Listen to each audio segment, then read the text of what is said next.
نحمده ونصلي على رسوله الكريم اما بعد فاعوذ بالله من الشيطان الرجيم بسم الله الرحمن الرحيم رب اشرح لي صدري ويسر لي امري واحلل عقدة من لساني يفقهوا قولي۔ سورۃ یاسین نحمده ونصلي على رسوله الكريم اما بعد فاعوذ بالله من الشيطان الرجيم بسم اللہ الرحمن الرحیم یاسین والقرآن الحکیم انک لمن المرسلین علی صراط مستقیم تنزیل العزیز الرحیم لتنذر قوما ما انذر آباؤهم فهم غافلون لقد حق القول على أكثرهم فهم لا يؤمنون إنا جعلنا في أعناقهم أغلالا فهي إلى الأذقان فهم مقمحون وجعلنا من بين أيديهم سدا ومن خلفهم سدا فأغشيناهم فهم لا يبصرون وسواء عليهم أأنذرتهم أم لم تنذرهم لا يؤمنون إنما تنذر من اتبع الذكر وخشي الرحمن بالغيب فبشره بمغفرة وأجر كريم إنا نحن نحيي الموتى ونكتب ما قدموا وآثارهم وكل شيء احصيناه في امام مبين۔ شروع کرتی ہوں اللہ کے نام سے جو بے انتہا مہربان نہایت رحم فرمانے والا ہے۔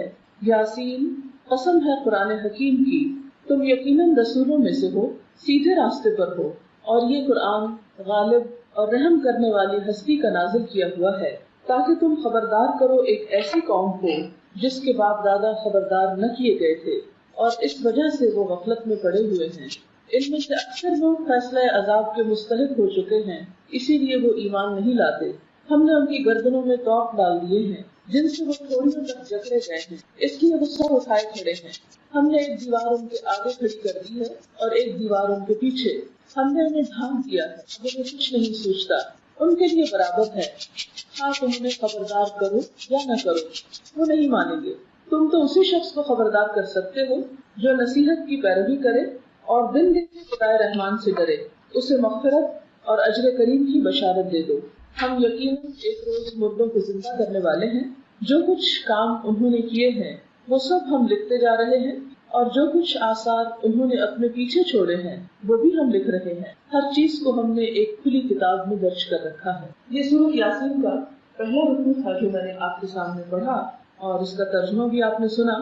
سورۃ یاسین شاید قرآن پاک کی وہ واحد سورت ہے جس کو ہم اپنی زندگی میں بہت زیادہ پڑھتے ہیں۔ سورۃ فاتحہ ایکسیپشنل کیس ہے، چونکہ وہ نمازوں میں پڑھتے ہیں اور اس کا پڑھنا لازم ہے، اس لیے اس کو تو زیادہ پڑھا ہی جاتا ہے، لیکن اس کے علاوہ عام روزمرہ زندگی میں ہم سورۃ یاسین کو بہت زیادہ اپنے مطالعے میں لاتے ہیں۔ سورۃ یاسین قرآن پاک کے اندر اپنے معنی کے اعتبار سے، اپنے سبجیکٹ کے اعتبار سے ایک بہت اہم مقام رکھتی ہے۔ اس کا نام یاسین حروف مقطعات پر مشتمل ہے، اور جیسا کہ آپ جانتے ہیں کہ یہ لکھے تو اکٹھے جاتے ہیں لیکن پڑھے الگ الگ جاتے ہیں۔ یا سین دو حروف کا مرکب ہے۔ بعض لوگوں نے اس کا معنی بتانے کی کوشش کی ہے، تو یا عربی میں اے کو کہتے ہیں، جیسے ہم کہتے ہیں یا اللہ، تو اس کا مطلب ہوتا ہے اے اللہ، تو یا کا مطلب ہے اے، اور سین کا مطلب ہے سید، سردار، اور اس سے مراد نبی صلی اللہ علیہ وسلم ہے۔ یا بعض لوگوں نے کہا کہ نہیں، اس سے مراد، سین سے مراد انسان ہے، اے انسان، یعنی اس صورت میں انسان کو مخاطب کیا گیا ہے۔ تو یاسین اے انسان والقرآن الحکیم، قسم ہے قرآن حکیم کی، قرآن کی قسم کھائی جا رہی ہے، اور صرف قرآن کی نہیں بلکہ قرآن کی صفت بھی ساتھ شامل ہے۔ کون سی صفت؟ کہ یہ ایک حکمت والی کتاب ہے، یعنی قرآن کے اندر جو مضامین آئے ہیں، جو باتیں کہی گئی ہیں، جو چیزیں بتائی گئی ہیں، ان میں سے ایک ایک چیز بہت حکمت سے بھری ہوئی ہے، بہت فائدے کی ہے، بہت عقل مندی کی باتیں ہیں، اور قرآن کے اندر پایا جانے والا یہ وزڈم اس بات کی گواہی دیتا ہے کہ یہ کتاب اللہ کی طرف سے ہے، اور محمد رسول اللہ صلی اللہ علیہ وسلم کے رسول ہونے پر ایک دلیل ہے۔ آپ جانتے ہیں کہ نبی صلی اللہ علیہ وسلم مکہ میں 40 سال تک رہے اور لوگوں کے ساتھ میل ملاقات رہی۔ اس 40 سال کے عرصے میں کبھی بھی آپ نے کوئی ایک بھی ایسی آیت یا ایسی بات زبان سے نہیں نکالی۔ یکایک 40 سال کے بعد آپ نے ایسا کلام سنانا شروع کیا جو اس سے پہلے کبھی کسی کی اپروچ میں ہی نہیں تھا، کبھی کسی نے اس کے بارے میں سوچا ہی نہیں تھا کہ نہ یہ شعر ہے اور نہ یہ نثر ہے. اگر آپ اس کو ایک پروز کہیں تو یہ پروز پہ پورا نہیں اترتا، اور اگر آپ اس کو شعر کہیں تو یہ پراپر جس طرح شعر ہوتے ہیں وہ بھی نہیں. تو لوگ اس بات پر حیران بھی تھے، پریشان بھی تھے کہ یہ کیا چیز ہے. لیکن دوسری طرف وہ حضور اکرم صلی اللہ علیہ وسلم کو نبی ماننے کے لیے بھی تیار نہ تھے. وہ یہ کہتے تھے کہ ایک شخص جو ہم ہی میں سے ہے، ہم کیسے مان لیں کہ ایک فرشتہ اس کے پاس آتا ہے اور وہ اللہ کا نبی ہو گیا ہے. اور اس میں کچھ ان کی انا بھی شامل تھی، تکبر بھی شامل تھا. ظاہر ہے کسی کو نبی ماننا اس کی بڑائی کو ماننا ہے، اور کسی دوسرے انسان کی بڑائی کو مان لینا یہ انسان کی اپنی شکست کو بعض اوقات تسلیم کرنے کے برابر ہوتا ہے. تو جو متکبر لوگ ہوتے ہیں، تکبر پسند کرنے والے، خود پسند لوگ، انا کے شکاری، وہ لوگ کبھی بھی کسی کے پاس خیر اور بھلائی کو تسلیم نہیں کرتے، اس کا اعتراف نہیں کرتے، اس کو مانتے نہیں. اور اس طرح بسا اوقات وہ ایک اچھی چیز سے، ایک اچھی خیر سے محروم بھی ہو جاتے ہیں. بہرحال جب لوگوں نے آپ کا انکار کیا تو اللہ تعالیٰ نے قرآن پاک کو گواہ بنایا کہ دیکھو یہ کتاب بتاتی ہے کہ یہ شخص ایک سچا رسول ہے، کیونکہ اس کتاب کے علاوہ اپنی عام روزمرہ زندگی میں جو گفتگو وہ کرتا ہے وہ بھی اس سے بالکل مختلف ہوتی. ابھی آپ احادیث اگر پڑھیں تو آپ دیکھیں گے کہ احادیث جو حضور صلی اللہ علیہ وسلم کا اپنا کلام ہے وہ بالکل مختلف ہے، اگرچہ اس میں بھی بڑی حکمت کی باتیں ہیں، بہت اچھی اچھی نصیحتیں ہیں، بہت خوبصورت سینگز ہیں آپ کی، لیکن پھر بھی وہ اپنے زبان کے اعتبار سے، اپنے لینگویج کے سٹائل کے اعتبار سے قرآن سے بالکل مختلف ہے. بعض اوقات ایک ہی آیت کی تفسیر ہوتی ہے ایک حدیث، لیکن حدیث کے الفاظ میں وہ چیز نہیں ہوتی جو قرآن کے الفاظ میں ہوتی. تو انکار کرنے والوں کو یہ دلیل دی جا رہی ہے کہ دیکھو اس قرآن کے الفاظ پر، اس کی حکمت کے اوپر، اس کے معنی کے اوپر غور کرو تو تمہیں خود ہی اس بات کی دلیل مل جائے گی کہ محمد رسول اللہ صلی اللہ علیہ وسلم ایک سچے رسول ہیں. انک لمن المرسلین علی صراط مستقیم، اور سیدھے راستے پر ہیں. وہ لوگوں کو صحیح راستے کی رہنمائی کر رہے ہیں اور خود بھی اس کو فالو کر رہے ہیں. تنزیل العزیز الرحیم، یہ قرآن ایک ایسی ہستی نے بھیجا ہے جو بہت زبردست ہے، بہت قوت والی ہے، اور دوسری طرف رحم کرنے والی بھی ہے. یعنی اگر کوئی شخص اس کی نافرمانی کرے تو اس کو پکڑ بھی سکتا ہے، یعنی اللہ تعالیٰ، اور دوسری طرف انسان کے گناہوں کے باوجود اس کو مہلت دیتا ہے تاکہ شاید انسان کبھی پلٹ آئے. اور یہ قرآن بھیجا کیوں گیا؟ قرآن حکیم کی قسم کھا کے بتایا جا رہا ہے کہ یہ کیوں آیا ہے، یہ کتاب کس لیے آئی ہے. لِتُنذِرَ قَوْمًا مَّا أُنذِرَ آبَاؤُهُمْ، تاکہ تم ایسے لوگوں کو خبردار کرو، بتاؤ کہ جن کے باپ دادا کو بتایا نہیں گیا تھا. اور آپ دیکھیں کہ ہر جنریشن میں یہ بات کتنی سچی ہے کہ تم اس جنریشن کو اس کتاب کی طرف لاؤ، کیونکہ ان کے آباء و اجداد اس سے دور رہے، لہٰذا وہ ہدایت سے بہت دور ہو گئے. فَهُمْ غَافِلُونَ، تو وہ غفلت میں پڑ گئے. تو اس سے یہ پتہ چلتا ہے کہ اسلام کسی وراثت کا نام نہیں. مسلمان ہونا صرف ورثے میں نہیں ملا کرتا. کسی کے گھر پیدا ہو جانے سے کوئی شخص صرف مسلمان نہیں بن جایا کرتا. مسلمان بننے کے لیے ہر شخص کو انڈیویجول ایفرٹ کی ضرورت ہے. ہر شخص کو ڈائریکٹ اپنے رب کے اپروچ کی ضرورت ہے، اپنے رب کے ساتھ ایک تعلق کی ضرورت ہے. کوئی شخص یہ نہیں کہہ سکتا کہ میرے ماں باپ چونکہ بہت نیک انسان تھے اس لیے میں بھی نیک ہوں.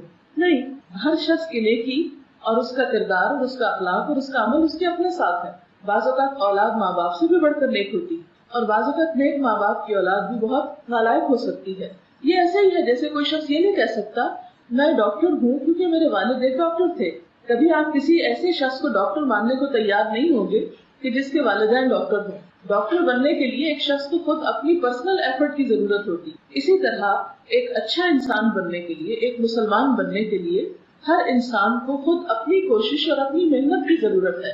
یہی چیز یہاں پر بتائی گئی کہ تم ان لوگوں کو دین کی بات بتاؤ، اچھائی کے راستے پر لاؤ، کیونکہ بہت عرصے سے یہ اس تعلیم سے دور رہے، ان کے ماں باپ بھی دور تھے، وہ غفلت میں پڑ گئے تو ان کا اثر ان پہ بھی آ پڑا، تو انہیں اس غفلت سے نکالو.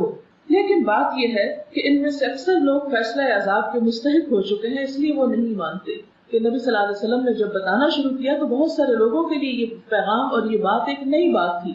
اور آپ نے دیکھا ہوگا کہ ہر نئی بات کو لوگ شروع میں ناپسند کرتے ہیں، پھر اس کے بعد آہستہ آہستہ اس کو ایکسپٹ کرنے لگتے ہیں. یہ انسان کی فطرت ہے. مثلاً آپ دیکھیں کہ ایک چھوٹے بچے کو ایک ماں پہلی دفعہ مرچوں والا سالن کھلاتی ہے تو وہ اس پر منہ بناتا ہے اور اس کو تھوک ڈالتا ہے اور اس کو نہیں کھانا چاہتا. لیکن تھوڑا تھوڑا چکھاتے چکھاتے ایک دن ایسا آتا ہے کہ اس کا مرچوں کے بغیر کھانے کا دل نہیں چاہتا. بالکل اسی طرح کوئی بھی نئی فوڈ جب ہم ٹرائی کرتے ہیں تو وہ تھوڑی سی اجنبی لگتی ہے. بعض اوقات اس کا ٹیسٹ، اس کی خوشبو اچھی نہیں لگتی. آپ نے زیتون کے بہت فائدے سنے ہوں گے.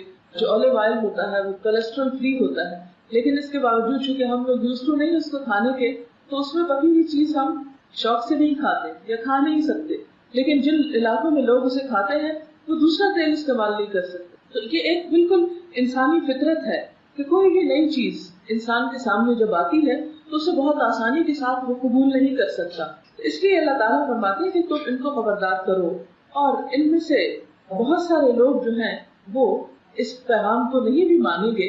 اور اس کی ایک اور وجہ یہ ہوتی ہے کہ انسان کسی چیز کو کیوں نہیں مانتا. ایک وجہ تو یہ کہ نئی چیز ہے، اسے ایکسپٹ کرنے میں دیر لگ رہی. لیکن آپ دیکھیں گے کہ جن لوگوں کے دل کھلے ہوتے ہیں وہ نئی چیز کو بھی آہستہ آہستہ، جو براڈ مائنڈیڈ لوگ ہوتے ہیں، آہستہ آہستہ ایکسپٹ کر لیتے. اور جس کے ذہن میں وسعت ہوتی ہے اتنی جلدی اس کو ایکسپٹ کرتے. کچھ لوگ ایسے ہوتے ہیں کہ جن کو بات سمجھ میں بھی آ جاتی ہے، لیکن اپنی تنگ نظری کی وجہ سے، اپنے دل کی گھٹن کی وجہ سے، اپنی کوتاہ نظری کی وجہ سے وہ اس کو ایکسپٹ نہیں کرتے. یہاں ایسے ہی لوگوں کی بات کی گئی کہ وہ اپنی دنیا میں جینا چاہتے ہیں، اپنی مرضی کے مطابق زندگی بسر کرنا چاہتے ہیں. اس لیے نبی اکرم صلی اللہ علیہ وسلم جو کچھ ان کو دے رہے ہیں وہ نہیں مانیں گے. اِنَّا جَعَلْنَا فِي أَعْنَاقِهِمْ أَغْلَالًا، ہم نے ان کی گردنوں میں توق ڈال دیے. توق کہتے ہیں اس کڑے کو جو پرانے زمانے میں قیدیوں کی سزا کے لیے گردن میں جکڑ دیا جاتا تھا، جس کی وجہ سے وہ موو نہیں کر سکتے. اور آپ دیکھیں کہ اگر تھوڑی دیر کے لیے بھی آپ اگر گردن کو موو نہ کریں تو ایک بہت تکلیف دہ چیز ہو جاتی. فرمایا یہ سمبل ہے، توق ایک سمبل ہے گردن کو اکڑانے کا. اور گردن کو اکڑانا سمبل ہے کس کا؟ تکبر کا. فرمایا کہ ان کے تکبر کی وجہ سے یہ لوگ حق کو نہیں مانتے. تکبر کیا ہے؟ کہ میں زیادہ اچھا ہوں، میں زیادہ عقل مند ہوں، میں زیادہ جانتا ہوں، میں زیادہ بہتر ہوں. جیسے کہ شیطان کو اللہ تعالیٰ نے حکم دیا تھا کہ انسان کو سجدہ کرو. شیطان نے کیا کیا؟ کہا انا خیر منہ، میں اس سے بہتر ہوں.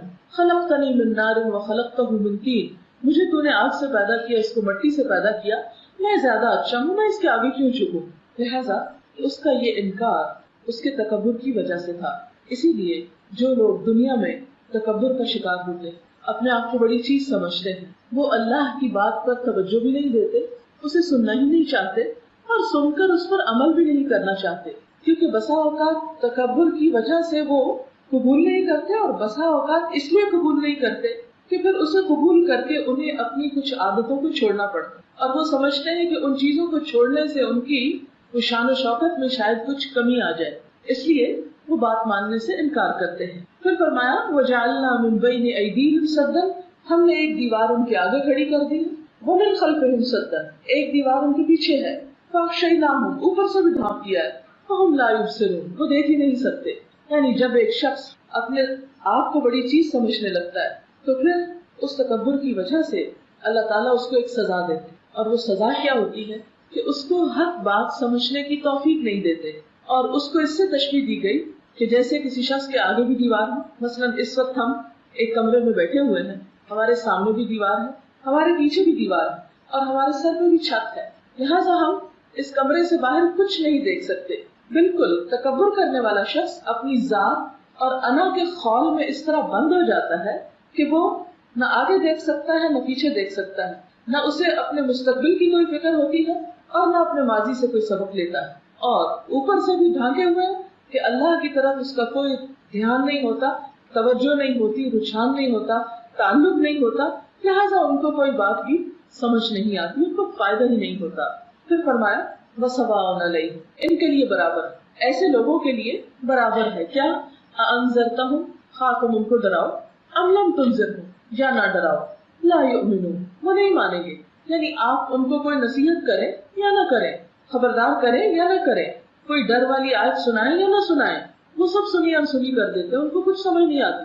یہ بالکل ایسے ہی جیسے اس کمرے کے باہر اگر کوئی چیخ چلا رہا ہو، پکار رہا ہو، تو ہمیں کچھ پتہ نہیں چلے گا کہ کوئی رو رہا ہے. اس چھت پہ اس وقت کوئی رو رہا ہو، چلا رہا ہو، ہمیں تو کچھ خبر نہیں کہ کیا ہو رہا ہے، کیونکہ ہم تو اس کے اندر بند ہیں. تو بالکل اسی طرح متکبر شخص جب اپنی ذات کے خول میں بند ہوتا ہے تو اللہ تعالیٰ اس پہ ہدایت کے دروازے بند کر دیتے ہیں، اور پھر ان پر کوئی نصیحت کی بات اثر کرتی ہی نہیں. اس لیے کہ وہ ہر وقت اپنے خیالوں، اپنی ہی دنیا اور اپنی ہی آپ میں رہتے ہیں. اس لیے حق کی بات، ہدایت کی بات ان کے دلوں تک نہیں پہنچتی. فرمایا انما تنذر من اتبع الذکر، وخشی الرحمن بالغیب، تم تو اس کو ڈرا سکتے ہو کہ جو غائبانہ طور پر اپنے رب سے ڈرے، یعنی تنہائی میں بھی جس کو اپنے رب کا احساس ہو، جو بن دیکھے اپنے رب سے ڈرے، یعنی کسی نے اللہ کو دیکھا نہیں لیکن اس کے باوجود وہ شخص جو غیب کے پیچھے یا اس پردے کے پیچھے اپنے رب کو محسوس کر سکے، اسی پر یہ کلام نصیحت اثر کرتا ہے۔ آپ دیکھیں کہ جیسے اس وقت میں بات کر رہی، میری بات آپ کے کانوں سے ٹکرا رہی، لیکن بسا اوقات ایسا ہوتا ہے کہ کچھ لوگوں کے صرف کانوں تک نہیں ٹکراتی، دل تک بھی اترتی۔ اب دل جو ہے وہ سامنے ایکسپوز نہیں ہے، وہ تو بہت پردوں کے اندر چھپا ہوا، لیکن جو شخص دلچسپی لیتا ہے ایک بات کے اندر، وہ آواز جو ہمیں نظر نہیں آتی، وہ آواز کان سے دل تک پہنچتی ہے اور دل سے پورا جسم پہ اثر کرتی ہے، سارا جسم پوری باڈی اس میں انوالو ہو جاتی ہے۔ اسی طرح ایک شخص جو اللہ تعالیٰ سے ایک تعلق رکھتا ہے، اللہ کی عظمت کو محسوس کرتا ہے، تو اللہ تعالیٰ ہاں پردے کے پیچھے چھپا ہوا ہے لیکن وہ اس کے پریزنس کو فیل کر سکتا ہے، یہ اس کے اپنے احساسات کی بات ہے۔ تو جو اس قابل ہو کہ پردے کے پیچھے ذات کو محسوس کر سکے، پھر وہ اس کی بات کو بھی اپنے اندر ایبزارب کر سکتا ہے۔ ایسے لوگوں کے لیے جزا کیا ہے؟ فبشرہ بمغفرۃ، آپ انہیں بخشش کی خوشخبری دیں کہ اللہ تعالیٰ ان کے گناہوں کو معاف فرما دیں گے، وہ اجر کریم، اور بہت باعزت اجر کی، یعنی انہیں جزا ملے گی، انعام ملے گا لیکن بہت عزت کے ساتھ۔ انا نحن نحیی الموتى، بے شک ہم زندہ کریں گے مردوں کو، ونکتب ما قدموا، اور ہم لکھ رہے ہیں جو وہ آگے بھیجتے ہیں، وآثارہم، اور ان کے آثار، وکل شیء احصیناہ فی امام مبین، اور ہر چیز کو ہم نے ایک کھلی کتاب میں لکھ رکھا ہے۔ یہاں پر انسان کو ایک بہت بڑی حقیقت کی طرف توجہ دلائی گئی، اور وہ حقیقت کیا ہے کہ اے انسان، اس بات کو کبھی نہ بھولنا کہ تجھے مرنے کے بعد پھر زندہ ہونا، سونے کے بعد پھر جاگنا۔ ایک بہت بڑی حقیقت ہے جس کا ہم ہر روز مشاہدہ کرتے ہیں، ہر روز ہم خود ایکسپیرینس کرتے ہیں کہ ہم دن کے کام کاج کے بعد تھک جاتے ہیں، پھر ہم سو جاتے ہیں۔ سونے کے بعد ہم سن نہیں سکتے، دیکھ نہیں سکتے،